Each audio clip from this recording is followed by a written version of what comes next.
Today's file is going to be a witch and cauldron box card, and we're going to go ahead and get that uploaded and prepped and cut out, and then we'll get going on making it. So the first thing you're going to do once you're in a project is go to upload image, browse, or if you've already got it open somewhere else, you can grab it. Mine's here in the box cards. And then you just want to grab the files with SVG. And these ones here that are pink, those are the pattern paper that go on the outside of the box. I'm going to do those first. Just get stuff going. And then I'm just going to hit upload again and do each of the panels for the box. And lastly, we've got the front panels. Okay, and then the witch's feet and some bubbles. And now I'm just going to click on each of the files that we're going to use. So I'm just going to, once you click them, they should have a green bounding box on them, and then you can add them to canvas.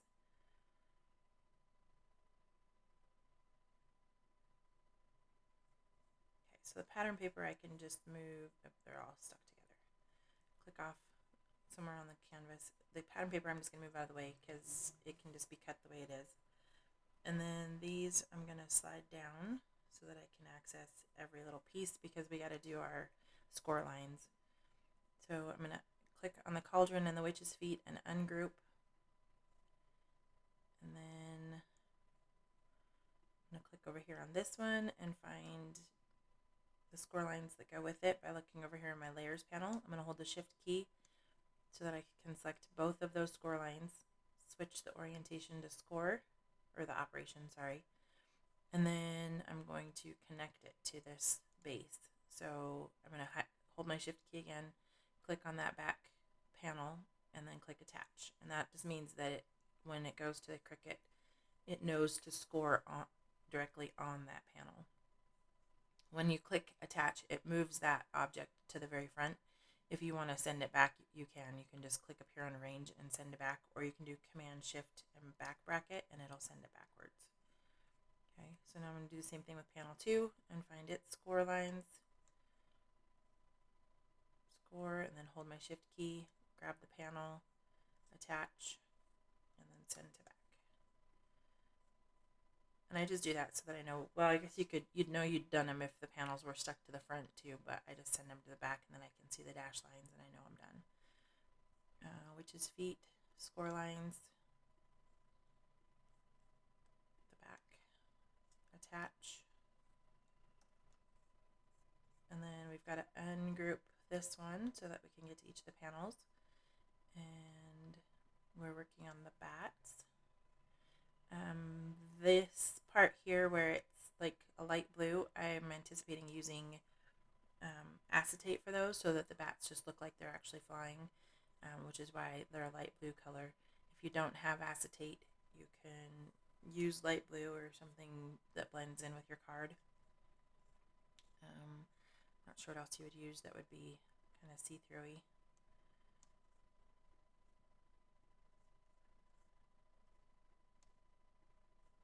But it won't hurt them to be like actually on something either. It looks like, oh, it was just the way it was blinking. Okay, so I think we're done prepping that one. There isn't much to do other than just setting your score lines and making sure that they're attached to the panels. And then we are ready to cut. Everything else can be cut separately the way that it is. There's going to be a lot of little pieces here for her shoes, and I haven't tried this yet, so if they're too little, I'll probably take them out, and you won't see that color when you actually get this file. We'll just see how that goes. I'm kind of trial running it right now. But everything else should be a decent size and pretty easy to work with. We'll just see how it goes, and I'll meet you back here to put it together. Alright, so now we're ready to put together this box card. And hold on, I got a cord on the way. I did a few extra cuts just because I remembered I had this super bright, sparkly glitter cardstock. So I'm going to use that for some of the bubbles. And if you have something fun like that, you can always go back and just cut that one color again, or like I'll just choose that one matte and then change my material. Also, oh, I gotta grab the acetate. It didn't quite cut out all the way because I forgot to mark it.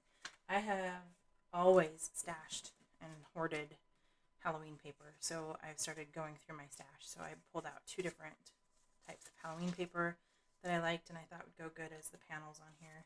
And I think other than that, we are good to go. Oh, I'm going to use this Pops instead of the blue. Remember we talked about that those little pieces might be too small. They're not worth messing with, so I'll probably delete them out of the file, or I'll leave them in and you can delete them if you don't want to use them. I don't think anybody wants to mess with those. So then I would just recommend either a gel pen or some Pops or something to add some color to that.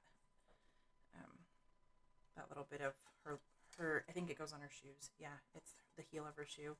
Just to kind of give it some dimension if you want to. You don't even have to if you don't want to. I'm going to pull a few of these out so we can get, I'm just kind of sorting. So we got the bats. They're going to need the acetate. These are her legs. There's both of her shoes. All those little purple pieces go on her legs, so I'll do that in a minute. This is the spider web. I also cut the little sparkles that go in the spider web out of that glitter paper, and I'll probably glue some of the green ones down and then pop dot the sparkles over the top of it so that it just adds that little oomph and bit of dimension. There's the skull that goes on the front. Same with the bubbles in the cauldron. Okay, so these I'm going to mess with in a little bit. Buckles for the shoe, all that. This will get us started.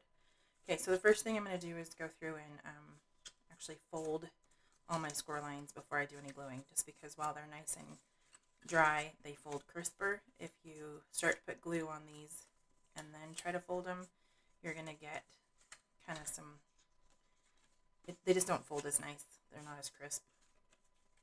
The moisture from the adhesive starts to mess with it. And then make sure, if you've got it, you'll want the 1/4 inch double-sided tape or score tape, just because it makes this process so much easier. And I will show you why in a minute. You can still use glue. This when it sticks, it just sticks instantly and you don't have to sit there and hold it, which is kind of nice. Okay, so this is our back panel, and I actually folded that the wrong way. You want it to go towards you, and then you want this flap to go towards you also. And then the front panel, you just fold like you would think, kind of back away from you, because then those 2 pieces wrap and make that, like so. Okay, so while we've got this and we're thinking about it, this is our back panel and this is the outside. So go ahead and put your pattern paper on there. I'm going to do these brighter colors on the front, or on the sides, I think, and then this skull one on the front and the back, the very front and back, because it'll look good behind the cauldron, and the cauldron's going to be on the front. So something like that. That is not my glue. Okay. It's the first time this has been used today. It's not ready to go yet.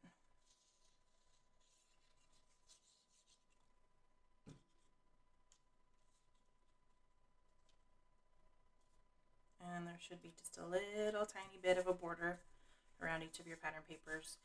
Just kind of eyeball it. And this, it's a little bit thicker pattern paper, so it's going to add a little more oomph to the box too. I'm going to put it with the smaller white and black grid down. And I'm just lining it up with the top of this pattern paper and then making sure I've got a little bit of the border around the edges. Okay, so that's the back panel. Let's just do the spider web while we're here, and then we can set it aside. We'll come back for the bling. I'm actually going to run the glue on the back piece and then set my front piece. It might be a little less messy that way. And just try to get most of the outer edge of that spider web and then a few of the key pieces on the inside. I don't think you have to do every single, I'm going to say that and then watch, I won't even think about it, I'll just do every single one. Just try to get a little bit on each piece.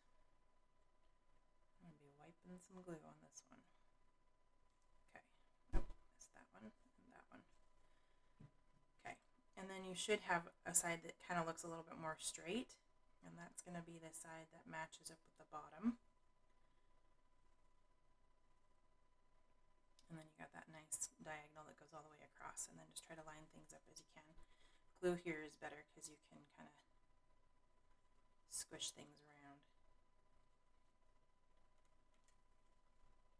Rearrange. If you have a glitter glue, this would be a great place to add some glitter to once we get all this put together and you're ready to put some dimension on it and not touch it anymore for a while.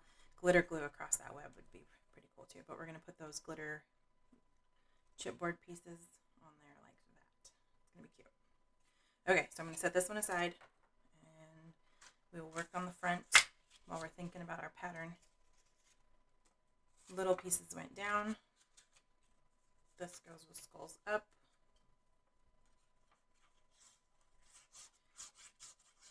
And you can tell the difference between your front and back because the back has a B on it. Front should have an F on it. For some reason the F didn't cut on this one, so I need to go in and check the file and see. I'm going to delete the pieces of her shoes too, so when I do that I'll make sure that the F is on there. And then each of the panels that go inside are numbered 1, 2, and 3. So you just start at the front and work your way back. But I'm going to show you the trick for putting those in there without much hassle at all. First couple times I did box cards, I struggled to get those panels in there without getting glue everywhere and keeping them even. And I have discovered a trick, so I will show you that. Let's see, our cauldron. Put the little handles on there. This would be another spot for some glitter glue. If you've got some silver, you could put it on the handles. Just shimmer it up a little. I like glitter glue.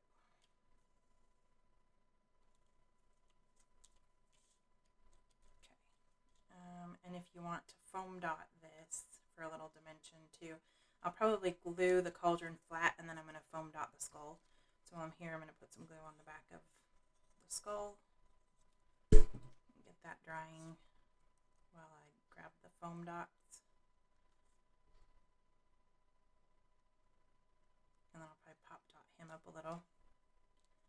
This is going to get glued, and then we'll have the green of the bubbles go across the top and one row of bubbles back there.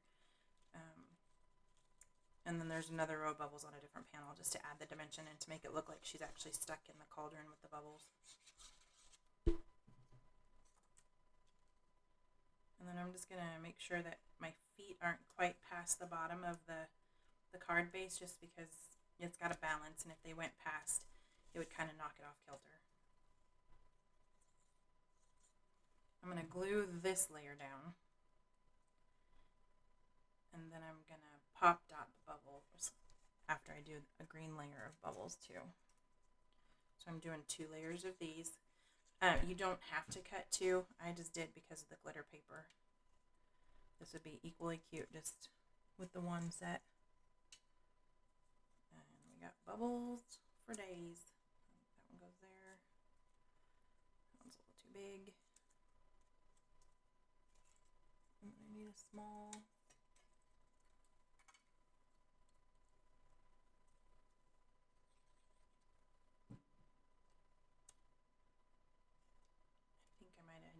My cauldron stuff up a little bit further, but that's okay because we're going to be doing some double duty here with the bubbles in a second.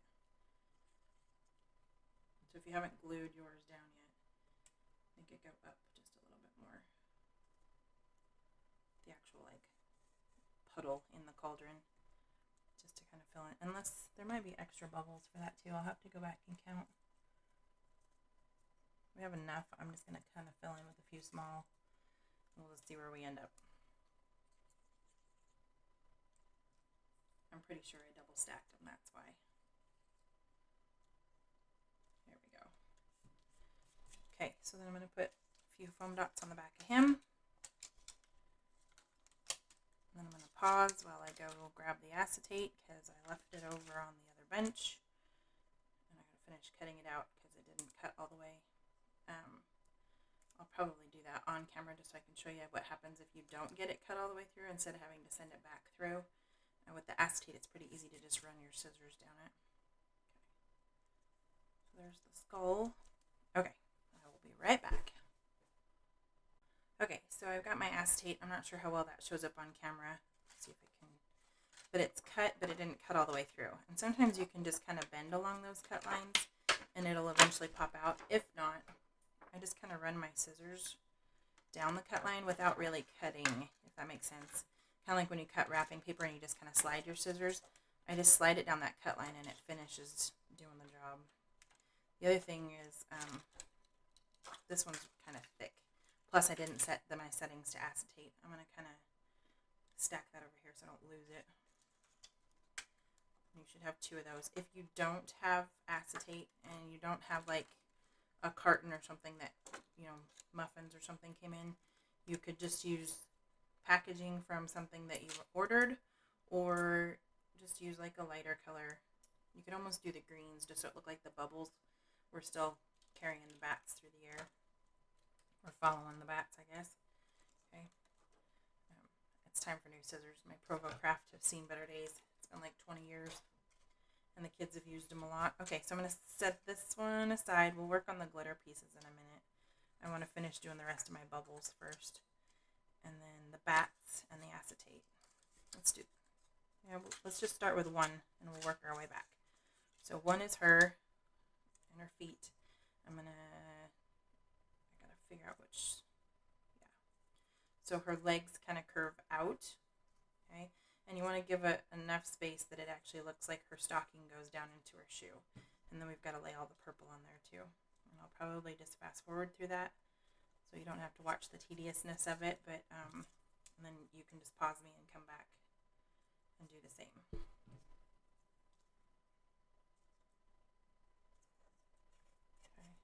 If you wanted to, you could foam dot her shoes here for a little bit of oomph. And then we've got her buckles in there too. I think I am gonna, I don't think we need to. Her buckles, and that would be a good spot for glitter or glitter paper as well. I had purple, but I didn't think to cut it out the first time, so.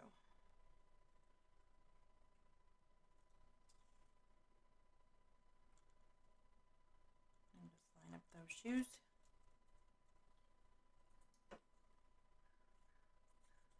Okay, and then I'm going to start putting all the stripes on for her stockings.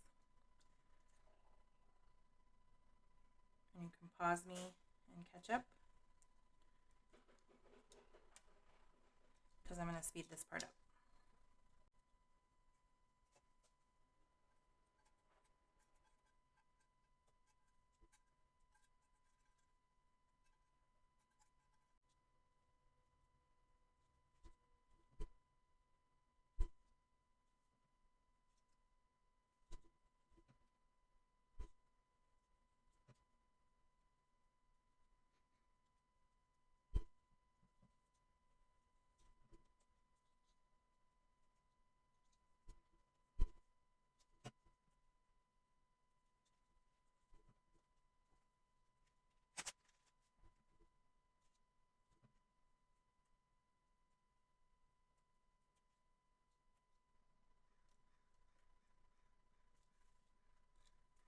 Okay, you should have all of her stockings done now and her little buckles on there. When you're putting the stockings on, they kind of narrow towards the top, so each of your pieces kind of have a little bit narrower top. That's one way to figure out which one goes where, and it just gets slowly bigger as you stack down. Okay, so there's her little feet sticking out. I'm going to put the pops on there when we're all done and it's got time to just sit and dry, and I won't bump it. So I'm going to set that one aside, and we are going to move on to 2. And this one's just all bubbles. And I'm going to kind of lay out the sizes for those, and while I'm doing that, pick out my my bigger glitter pieces, so we can go back and pop dot those. And I'll probably just speed up this process too, because I think the bubbles are pretty self-explanatory.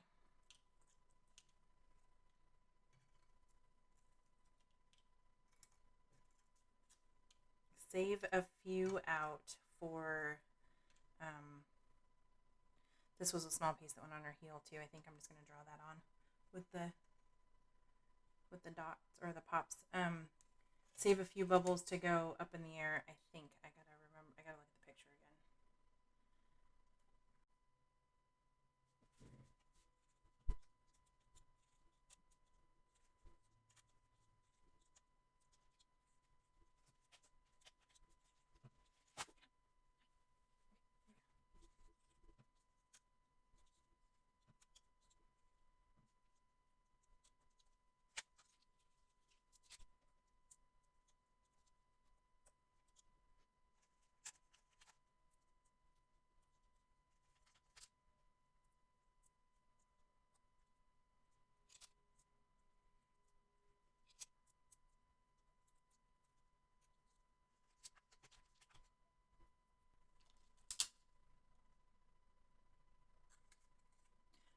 2 is done, and so I'm going to go ahead and go back and put some glitter on here. And I just realized I didn't, I guess we can still tuck this. I should have tucked that first, but I think it's going to be okay to just glue on there, and then we'll pop dot the rest. So, and there aren't any bubbles floating anywhere else on the design. There's just a few of those little ones in the spider web, as well as the little star sparkles. So feel free to lay your bubbles as much as you need to, and if you've got a few left over, that's okay too. I think I'm going to have more glitter ones left over than I needed, because I didn't layer all of them. I just gave it a little dimension by pop dotting a few of them, and I kind of like the idea of a few that are a little more flat, and then a few that are not flat as in dimension, but like not sparkly. Like there's not much detail to them, it's just the paper. And then a few that are a little more blingy. I want this back one to be blingy, and I don't think it's a big one, but I'm going to use a big one back there anyway. And then a little one up front.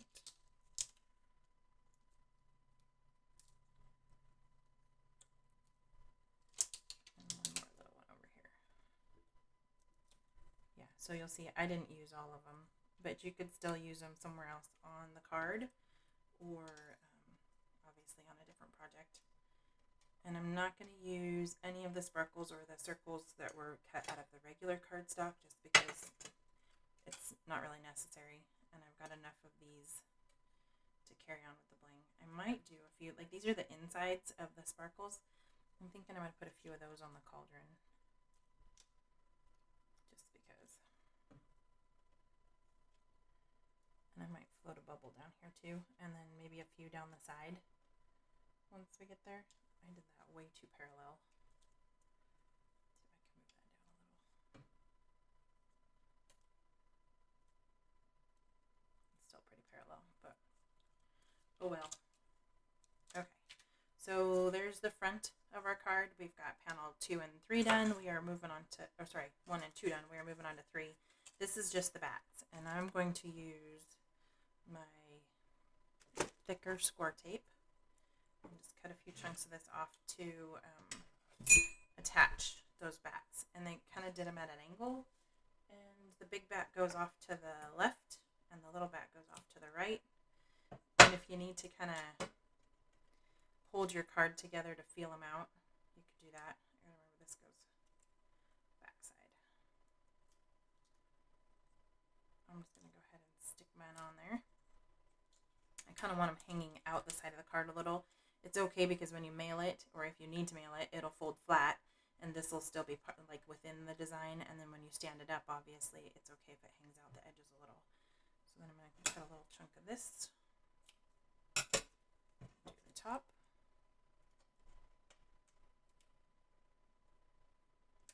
And stick down a bat.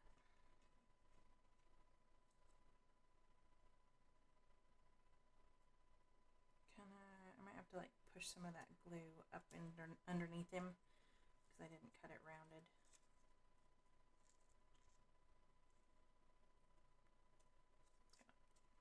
Just pop him up a bit with it. And then if you need to, like if you got down too low, you can just trim your acetate from behind his head a little. Just don't cut his little ear off. Okay, so there's one. Let's do the second. And this one's a little bit shorter, so I'm not going to cut as much tape because I want it to still stick out quite a bit. And it's a little thinner. I'm kind of folding it as I pull it. There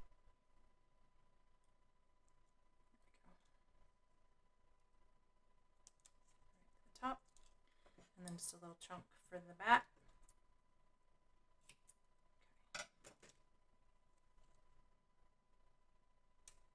Same thing, and kind of go off the edge and then fold it backwards. There we go. And then his little body. So now your bats look like they're flying, because once it's like set up, you won't, and probably even on camera, you don't see the acetate as much. So that is panel 3. We are ready to put our panels together and then add the little final bling so that we can set it aside to let it dry. Shouldn't need foam dots anymore. I'm going to move some of this out of the way. Sticking to everything. Okay, so to put together a box card in the easiest way possible, you are going to start with your back panel and you're going to lay it down. And then you're going to put these all in order. Put your front side away. So 3 is going to go first, but you're going to turn it upside down. Then 2, then 1. So I kind of stack these in the order that I'm going to attach them. 1 should be down, 2 should be on top, 3 right here. I'm going to run the glue. You can do glue or you can do your double-sided tape. Either one works here. And you want that at least to the edges of the tab and then a pretty good fill. Okay, and then I'm going to open it up and I'm going to line this edge up with this score line, just kind of to the inside of it a little, like a line width. And I'm going to make sure my top panel is lined up with the top edge there. That's what's going to keep it straight. And then I'm just going to press it down while it's open. And remember, it's backwards, and this should be panel 3. And then I'm going to fold this over and unhook that back.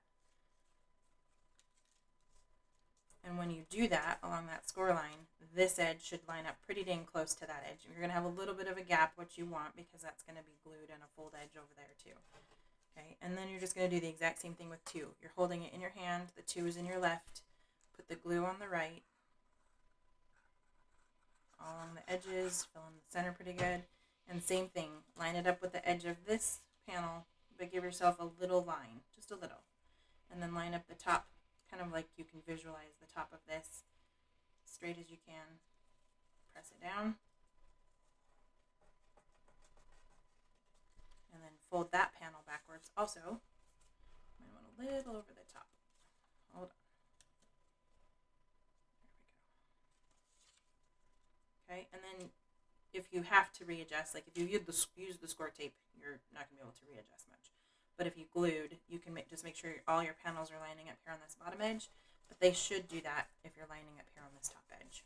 And then when you open it, it'll go right to the score line on panel 3 with just a little bit of a gap. And then we do the same thing with number 1. And you can use this trick on any box card that I make or that's in my shop, because they're all from the same template as far as the base goes, and then I just add all the details. But this base stays the same, and all of your measurements should stay the same, and so all of your construction should stay the same. So same thing, make sure you're lined up on the top there, a little bit of a gap there in between your 2 panels. Open it up, and you should have a gap here, which is what's going to cause the space between the front of your box card and this first panel. So now you should have 1, 2, and 3 all lined up over here. So what I'm going to do is run glue all along the edges, just like we did on the other tabs. Fill in the center, kind of skip over the holes for the 2s and the 1s and the 3s.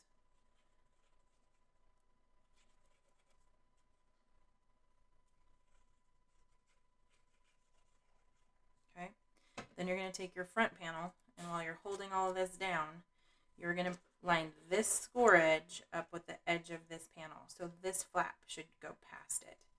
Okay, and then your bottom edge.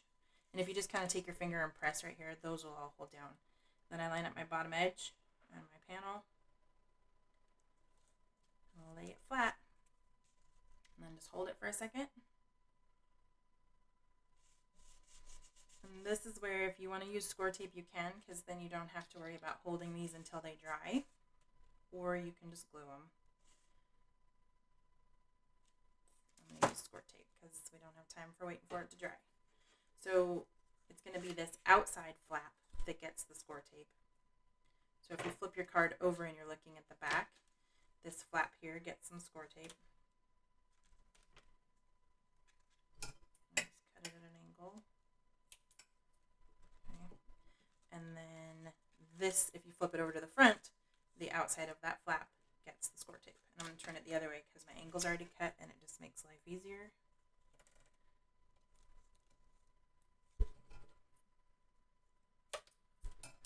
Okay, so now you can pull those off and just fold them in, line them up with the edge of that card or the back panel. So your 2 flat edges should be lined up. we go. That's one. And then we do the second. Same idea, just kind of tuck it in and then line that card face up with the edge of the box. I'm just trying not to go crooked. There we go. Press it, and you should have a three-dimensional cauldron card with the witch inside. And I'm going to add those dimensions and some glitter to the back. I guess we could have done that while it was laying down. That would have been easier. Oh well. And then I'm probably use a few of those bubbles on the side just to kind of zhuzh it up a bit, and we will be done. So I'm gonna just kind of fast forward through this too, and then we'll meet back when it's done.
Okay, so we are finished with all of the details. I went ahead and added a few of those little glittery things to her shoes too, just to look like the sparkles are kind of getting on her and popping. And then I added the dots, which is going to take a while for it to dry. I'm going to do my best not to touch it. Added the sparkles to the back and a few to the sides, and there's nothing that's going to touch. So it'll fold nice and flat for mailing, and then it stands up all cute for display. Just put it this way, but it also stands really nicely this way. So if you enjoyed this one, this is day 4 of the 13-day Halloween countdown. This is a box card. There will be at least one more box card in the 13-day countdown, and then if you've missed files, go ahead and grab the quick access or the quick access bundle. It'll have all 13 files in it. And then if we're past the access time and you're just catching this on a replay somewhere down the line, all of these files are in my mega Halloween bundle that is in the shop. Don't forget to hit subscribe, follow, share with a friend, and use the things that are in your stash. Thanks for watching.